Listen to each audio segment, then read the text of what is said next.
Question number C में option दिया हुआ है जल और कार्बन डाइऑक्साइड। तो मीन्स आपको ध्यान में रखना है कि प्रकाश संश्लेषण के लिए H2O प्लस क्या चाहिए, CO2। तो ये आपको प्रकाश संश्लेषण में काफी इंपॉर्टेंट होता है, कार्बन डाइऑक्साइड और जल। चलिए नेक्स्ट क्वेश्चन पे मूव करते हैं। क्वेश्चन नंबर 2 है, उल्टी एवं उल्टी दस्त और होने पर कौन सा घोल दिया जाता है। जब बेटा हमें उल्टी लगती है, कैसा फील होता है कि वोमिटिंग करने वाले हैं, तो हमें किस चीज का घोल लेना चाहिए, है ना, ORS का, fruit juice, milk, none of this.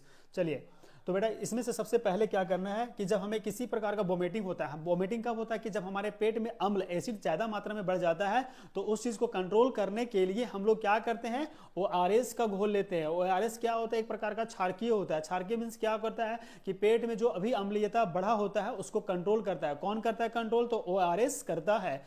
वो हमें वोमिटिंग का क्यों आता है, तो पता होगा कि पेट में जब अनपच हो जाता है, अनपच कहने का मतलब जब भोजन डाइजेस्ट नहीं होता है, पेट में अम्लीयता की मात्रा काफी ज्यादा बढ़ जाती है, तो उसको कंट्रोल करने के लिए हम लोग किसका घोल लेते हैं, ORS का। तो ORS क्या करता है, कंट्रोल करता है किसे, बढ़ती हुई अम्लीयता को, है ना।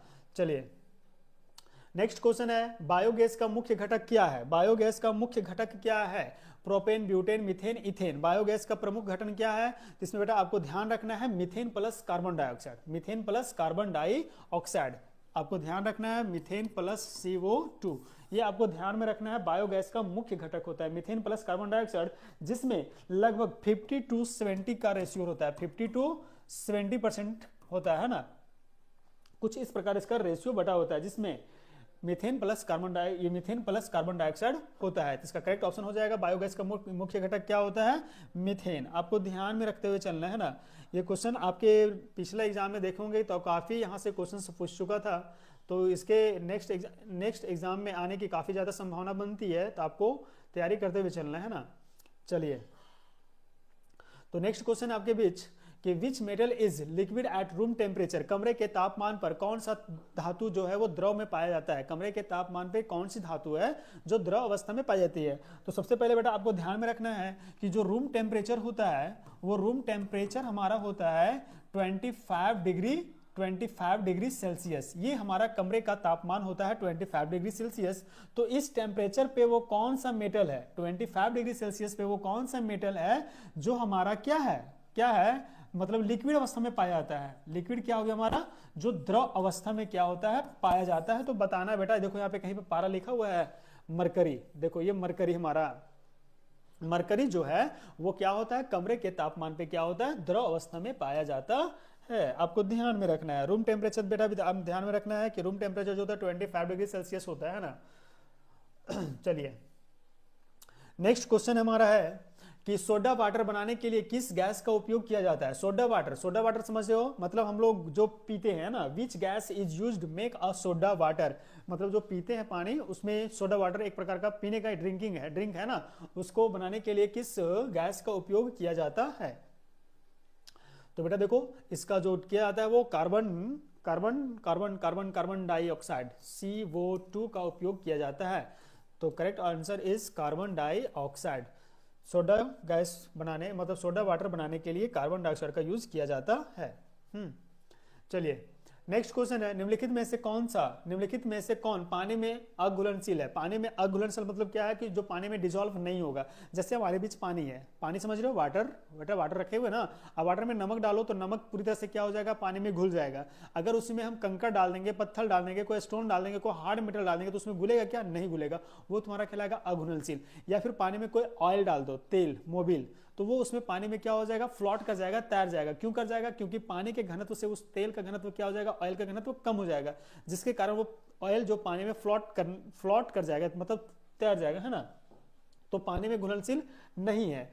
तो बेटा देखो यहाँ पे आपके बीच ऑप्शन है, सबसे पहले अल्कोहल, शराब, जो पानी में घुलता है, आराम से घुल जाता है। सोडियम क्लोराइड मतलब इसका समझ सकते हो, सोडियम क्लोराइड NaCl। साधारण नमक का फॉर्मूला नाम रखना है। साधारण नमक का फॉर्मूला क्या होता है, सोडियम क्लोराइड। फॉर्मूला क्या है, NaCl, ध्यान में रखना है नमक का फॉर्मूला। क्वेश्चंस कभी कभी पूछता है कि what is the chemical name of salt, तो आपको बेटा ध्यान में रखना है सोडियम क्लोराइड। जो साधारण नमक होता है, खाते पीते हैं, उसका केमिकल फॉर्मूला होता है NaCl, पूरा नाम हो जाएगा सोडियम क्लोराइड। ये पानी में आसानी से घुलता है। दूसरा है कोकोनट ऑयल और दूसरा है शुगर। तो देखो बेटा यहाँ पे तीनों, ये शराब जो होता है वो शराब पानी में घुल जाता है, नमक भी पानी में भी घुल जाता है, चीनी भी पानी में घुल जाता है। लेकिन अभी हम बताएं कि किसी प्रकार का अगर ऑयल है, तेल है, तो वो पानी में क्या कर जाएगा, फ्लोट करेगा, पूरी तरह से उसमें मिक्स नहीं होगा। जैसे आप नहाते होंगे तो नहाने के बाद अगर बॉडी में तेल लगा और उस पर से पानी डालो तो पानी क्या करेगा, बॉडी से फ्लोट कर जाएगा, मतलब स्लिप कर जाएगा, वो बाहर आ जाएगा, है ना। तो वो उसको उस टाइम हम लोग बोलते हैं तो वो क्या है, पानी में अघुलनशील है, मतलब डिजोल्व पानी में पूरी तरह से नहीं होता है। तो आपको ध्यान में रखना है इस चीज को भी, है ना। चलिए, जिनको आंसर आता है आप लोग आंसर करते चलेंगे, ऐसा नहीं कि हम बता रहे हैं उसी चीज को सीखना है, आपको अपने पे भी देखना है कि हम कितना क्वेश्चंस ट्राई कर सकते हैं या नहीं कर सकते, है ना। चलिए, कुछ कुछ बच्चों का आंसर आ रहा है, yes sir coconut oil nitrogen oxide. चलिए, जिन बच्चों को आंसर आता है वो आप लोग करते चलेंगे, है ना। चलिए, नेक्स्ट क्वेश्चन हमारा क्वेश्चन नंबर 7, निम्नलिखित में से किसमें लैक्टिक एसिड होता है। एसिड के बारे में हम जब थ्योरी क्लास पढ़ाए थे, आप लोग को ध्यान में याद होगा कि हम एक चार्ट आप लोग को दिए थे, चार्ट में जिसमें न्यूक्लिक एसिड के बारे में, चीटी के नंग में कौन सा अम्ल होता है, सेव में कौन सा अम्ल होता है, दही में कौन सा अम्ल होता है, ये सभी चीजों के बारे में आपको बता चुके हैं ना। तो आपको यहाँ पे भी बताना है निम्नलिखित में से किसमें लैक्टिक एसिड होता है। तो बेटा देखो, बहुत ईजी क्वेश्चन है। पालक समझते हो, स्पिंच का साग जिसको हम लोग बोलते हैं स्पिंच, है ना, पालक का साग। ये विटामिन क्या बोलते हैं, ये विटामिन ए का रिसोर्स काफी ज्यादा होता है ना, ये हमारे लिए काफी यूजफुल होता है। दही बेटा देखो, दही में क्या होता है, लैक्टिक एसिड पाया जाता है ना, लैक्टिक एसिड पाया जाता है जो काफी खट्टा होता है। ये क्या होता है, स्वाद में इसका क्या होता है, खट्टा होता है ना। इमली भी क्या होता है, खट्टा होता है, लेकिन इसमें जो पाया जाता है वो टार्टिक एसिड पाया जाता है। क्या होता है, टार्टिक एसिड इसमें पाया जाता है। ध्यान में रखना आप लोग कि इमली में जो पाया जाता है वो टार्टिक एसिड होता है, दही में जो पाया जाता है वो लैक्टिक एसिड होता है, और सिरका जो आप समझ रहे हो, संतरा वगैरह है ना, जो शायद ऑक्सेलिक एसिड करके उसमें पाया जाता है, आपको ध्यान में रखना है। तो आपका जो क्वेश्चन इसमें पूछा गया है कि निम्नलिखित में से किसमें लैक्टिक एसिड पाया जाता है, बेटा आपको ध्यान में रखना है जो लैक्टिक एसिड होता है वो दही में मिलता है। आई बात समझ में। चलिए, नेक्स्ट क्वेश्चन पे मूव करते हैं। हमारा नेक्स्ट क्वेश्चन है क्वेश्चन नंबर 8। क्वेश्चन नंबर 8 बोल रहा है कि which of the flowing is not a chemical change, which one of the flowing is not a chemical change. तो बेटा आपको ध्यान में रखना है कि केमिकल चेंज और फिजिकल चेंज भी हम आपको बता चुके हैं। तो याद करो, केमिकल चेंज ऐसा चेंज होता है कि जो एक बार परिवर्तन हो गया उसको दोबारा पुराने वाला अवस्था में हम लोग ला नहीं सकते। जैसे ये पेन देखो, पेन को अगर हम लोग जला देंगे, चेयर को अगर जला देंगे तो जलाने के फलस्वरूप क्या पुनः से हम लोग चेयर बना सकते हैं क्या, नहीं। तो कुछ इस प्रकार के चेंजेस होते हैं जो कि मतलब हमेशा के लिए बदल जाते हैं। और वो एक होता है फिजिकल चेंज जो सम टाइम्स के लिए चेंज करता है, कुछ समय के लिए चेंज करता है। जैसे रिबन देखो, स्प्रिंग को आप अपने तरफ से पुश करो, रबर को खींचो, तो आप जब तक उस पर बल लगाए हो, फोर्स लगाए हो, तब तक उसमें आकार में चेंजिंग होगा, है ना। आप एक एग्जांपल लो बैलून का, बैलून में हवा भर दो, बैलून को पुश कर दो, तो आप जब तक उसको दबाए हुए रहेगा तब तक वो सटा हुआ रहेगा, लेकिन फिर जब छोड़ देगा तो उसका आकार भर जाएगा। हवा बैलून में भर दो तो उसका आकार चेंज हो जाएगा, है ना। फिर बैलून से क्या करो कि आप हवा को रिमूव कर दो तो फिर से वो सट जाएगा। तो इस प्रकार के जो चेंजिंग होते हैं, कुछ ऐसे चेंजिंग होते हैं जो फिजिकल चेंजिंग होते हैं ना। तो इसमें से बताना है कि कौन सा केमिकल चेंज नहीं है। फलों का पकना, दूध का फटना, पानी का जमना, भोजन का पाचन। देखो बेटा, इसका आंसर हो जाएगा, अगर फल एक बार पक गया तो हम उसको पुनः से कच्चा नहीं कर सकते हैं, तो ये तुम्हारा क्या हो जाएगा, केमिकल चेंज हो जाएगा, है ना। और दूध का फटना, अगर दूध फट गया, दूध से अगर हम जैसे मान लो कि दही बन गया उसका, या फिर कर्ड वगैरह निकाल दिए, मक्खन बना दिए, तो फिर से उसको दूध नहीं बना सकते हैं। लेकिन पानी का जमना, अगर एक बार पानी जम गया है, मतलब पानी का गलनांक 0 डिग्री सेल्सियस होता है। 0 डिग्री गलनांक नहीं कह सकते हैं, अगर 0 डिग्री से जैसे ही प्लस होगा तो वो बर्फ क्या होगा ना कि आइस का जो टुकड़ा है वो धीरे धीरे किसमें चेंज हो जाएगा, वाटर में चेंज हो जाएगा। किसमें चेंज होगा बेटा, वाटर में चेंज हो जाएगा, है ना। तो आपको ध्यान में रखना है कि जो पानी अगर जम गया है और फिर पानी को अगर हम लोग मतलब हीट कर दे तो वो फिर से पानी बन जाएगा, और पानी को फिर से फ्रीजिंग कर दो, फ्रीजिंग मतलब क्या होता है, ठंडा कर दो, तो वो फिर से बर्फ बन जाएगा। तो ये पानी का जमना और ठंडा होना हमारा क्या है, केमिकल चेंज नहीं कहलाता है, ये हमारा क्या कहलाएगा, फिजिकल चेंज होगा, है ना। ये क्योंकि ये सम टाइम्स के लिए चेंज करता है और पुनः फिर पुराने वाले अवस्था में ये आ जाता है, इसलिए इसको हम लोग बोलेंगे क्या कहलाएगा, ये फिजिकल चेंज कहलाएगा। क्या कहलाएगा बच्चों, फिजिकल चेंज कहलाएगा। आपको ये ध्यान में रखना है ना। इसका करेक्ट आंसर हो जाएगा फ्रीजिंग ऑफ वाटर, पानी का जमना और पानी फिर से बन जाना, है ना। चलिए नेक्स्ट क्वेश्चन पे मूव करते हैं। नेक्स्ट क्वेश्चन नंबर 9 है कि आग जलाने के लिए कौन सी गैस की आवश्यकता होती है। आग, जैसे अगर आग जला रहे हैं, आग हम लोग लगा रहे हैं ना, कहीं पे भी आग जला रहे हैं, तो आग जलाने के लिए मुख्यतः किसकी आवश्यकता होती है? तो बेटे आग जलाने के लिए हमें ऑक्सीजन की आवश्यकता होती है। अगर ऑक्सीजन हमारे बीच नहीं होगा तो आग जलना बंद हो जाएगा। आपको देखोगे कभी कि आप लोग क्या करो कि मोमबत्ती जला दो, है ना, मोमबत्ती से करके जला दिया, ये पिघल रहा है, मोमबत्ती मान लो ऐसे जल रहा है। इसका कहावत है, दिन को रोए रात को रोए, जितना रोए उतना खोए। कौन है? तो मोमबत्ती। अब क्या करो, मोमबत्ती जला दी हो, इसको ऑक्सीजन मिल रहा है, ये जल रहा है, लेकिन उसके ऊपर एक कांच का गिलास से इसको कवर कर दो, पूरी तरह से इसको क्या कर दो? कवर कर दो, है ना। तो जब इसे हम कवर कर देंगे, अब इसको ऑक्सीजन नहीं मिलेगा तो ये मोमबत्ती क्या हो जाएगा? जलने के लिए बंद हो जाएगा। तो इससे पता चलता है कि आग लगाने के लिए, कहीं किसी भी वस्तु में आग लगाने के लिए किस चीज की, कौन सी गैस की आवश्यकता होती है बच्चों? तो ऑक्सीजन गैस की आवश्यकता होती है। आप इससे क्लियरली समझ सकते हो, है ना। चलिए क्वेश्चन नंबर 10 है, सॉरी कॉपी हो जा रहा है यार। क्वेश्चन नंबर 10 है क्या कि प्रकाश संश्लेषण के बारे में निम्नलिखित में से कौन सा समीकरण सही है। आपको बताना यहां में से 3 समीकरण गलत दिया हुआ है, एक समीकरण जो है वो सही है। कौन सा समीकरण सही है वो चूज करो। Carbon dioxide, water, sunlight, chlorophyll चाहिए। क्वेश्चन क्या है फिर से पढ़ो। प्रकाश संश्लेषण के बारे में निम्नलिखित में से कौन सा समीकरण सही है? निम्नलिखित में से कौन सा समीकरण सही है? तो बेटा बता रहा है कार्बन डाइऑक्साइड, वाटर, सनलाइट, ये लेता है तो क्या बनाता है? कार्बोहाइड्रेट प्लस ऑक्सीजन, ये तो नहीं होगा। नेक्स्ट बोल रहा है carbon dioxide plus hydrogen, sunlight and chlorophyll, carbohydrate plus oxygen. ये कार्बोहाइड्रेट, देखो कार्बोहाइड्रेट आ रहा है प्लस ऑक्सीजन है, तो यहाँ कार्बोहाइड्रेट है, और देखो ये तुम्हारा ये नहीं होगा क्योंकि सनलाइट एंड क्लोरोफिल है, सनलाइट एंड क्लोरोफिल, हाइड्रोजन, ये यहाँ पे हाइड्रोजन नहीं होगा, है ना, हाइड्रोजन यहाँ पे नहीं होगा। नेक्स्ट देखो कार्बन है, carbon dioxide, water, sunlight, chlorophyll, ये तो जरूरी है, नेसेसरी है, तो ये हमारा हो जाएगा कार्बोहाइड्रेट प्लस ऑक्सीजन। तो this is the correct answer. तो प्रकाश संश्लेषण के लिए काफी इंपॉर्टेंट होता है, ये डी नंबर आपका ऑप्शन हो जाएगा, है ना। चलिए नेक्स्ट क्वेश्चन पे मूव करते हैं। क्वेश्चन नंबर 11 है, एलपीजी का पूरा नाम फुल फॉर्म क्या होता है? ध्यान में रखना, आपको पहले भी बताया, एलपीजी का फुल फॉर्म होता है लिक्विड पेट्रोलियम गैस, है कहीं पे लिक्विड पेट्रोलियम गैस। देखो आपका फर्स्ट में ही है लिक्विड पेट्रोलियम गैस, तो इसका आंसर क्या हो जाएगा बच्चों? ए नंबर हो जाएगा ना। What is the full name of LPG? इसको ध्यान में रखना है, लिक्विड पेट्रोलियम गैस। हिंदी नाम होता है द्रवित संपीड़ित गैस होता है ना। संपीड़ित का मतलब होता है जिसमें दबने की क्षमता होती है, उसको हम लोग संपीड़न कहते हैं ना। चलिए नेक्स्ट क्वेश्चन है क्वेश्चन नंबर 12। बोल रहा है कि asset turn blue litmus paper into which colour? बोलता है कि अम्ल नीले लिटमस पेपर को किस रंग में बदल देता है? अम्ल जो होता है वो नीले लिटमस पत्र को किस रंग में बदलेगा? तो वो लाल रंग में चेंज कर देगा, है ना। जबकि क्षार जो होता है वो लाल लिटमस पत्र को क्या करता है? नीला कर देता है। तो आपको ध्यान में होगा, एसिड के बारे में पता होगा कि जो एसिड पीएच वैल्यू होता है कि पोटेंशियल ऑफ हाइड्रोजन 0 से 4, इसका जो परास होता है ना, रेंज जो होता है वो 0 से 14 तक होता है, 0 to 14। 0 से 7 हो गया एसिड, और 7 to 14 हो गया आपका बेस, और 7 हो गया न्यूट्रल। तो ये आपको ध्यान में रखना है इस चीज को। चलिए नेक्स्ट क्वेश्चन मूव करते हैं। आपका नेक्स्ट क्वेश्चन है कि फलों के कृत्रिम पकाने के लिए कौन सी गैस का उपयोग किया जाता है ना। मतलब जो कच्चा फल होता है, कच्चा फल है, तो उस फल को अगर हम पकाना चाह रहे हैं तो पकाने के लिए हमें किस प्रकार का गैस चाहिए, है ना। तो देखो इथिलीन।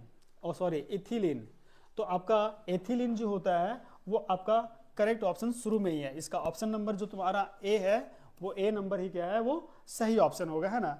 जबकि कार्बन डाइऑक्साइड तुम्हारा तो रिमूव करता है इधर, ऑक्सीजन तो नहीं होगा, मीथेन भी नहीं होगा, तो इसका करेक्ट ऑप्शन हो जाएगा एथिलीन। एथिलीन की सहायता से क्या करते हैं, कोई भी कच्चा फल होता है उसको हम लोग आसानी से क्या करते हैं, पका देते हैं, है ना। चलिए नेक्स्ट क्वेश्चन पे मूव करते हैं, क्वेश्चन नंबर 14। चलिए जिन बच्चों को आंसर आता है वो आप लोग आंसर करते हुए चलेंगे तो कोई दिक्कत नहीं है, आप उससे कॉन्फिडेंट हो सकते हो कि आपका क्वेश्चन कितना सही किए भी इसमें, है ना।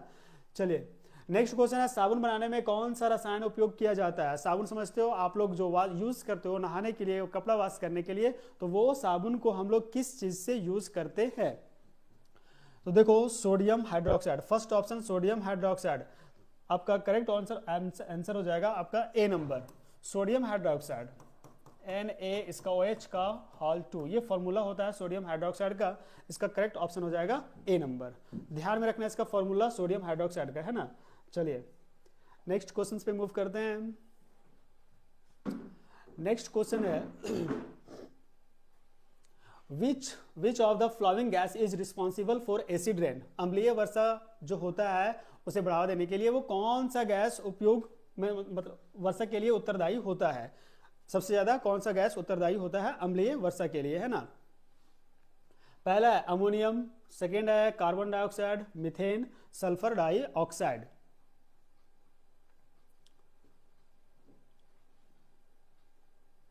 अच्छा, पिछला क्वेश्चन में इसका फॉर्मूला हो जाएगा आपका सोडियम हाइड्रोक्साइड। हमने बता दिया था आपको क्या, NaOH का होल 2। ये गलत है ना, इसका याद हो जाएगा NaOH, ध्यान में रखना है इसको, है ना। सोडियम हाइड्रोक्साइड का करेक्ट फॉर्मूला हो जाएगा NaOH। चलिए नेक्स्ट क्वेश्चन है कि which of the flowing gas is responsible for acid rain. अम्लीय वर्षा उत्तरदायी किसके लिए होता है? चलिए जिनको आंसर पता है वो ऑप्शन करते चलेंगे, है ना।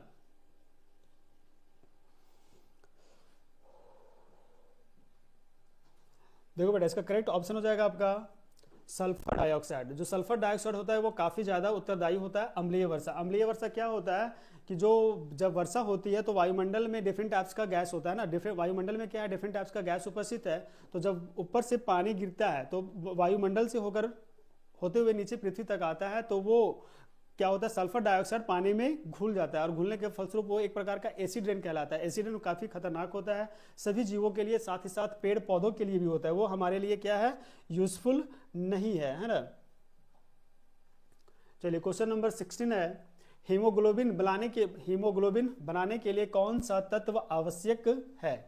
हीमोग्लोबिन, आपको पता होगा कि जो रक्त होता है वो रक्त लाल होता है। लाल किसके कारण होता है? तो हीमोग्लोबिन के कारण। तो इसमें क्वेश्चंस पूछ रहा है कि हीमोग्लोबिन बनाने के लिए कौन सा तत्व, जो एलिमेंट्स है वो काफी इंपॉर्टेंट होता है, कैल्शियम, सोडियम, मैग्नीशियम या आयरन।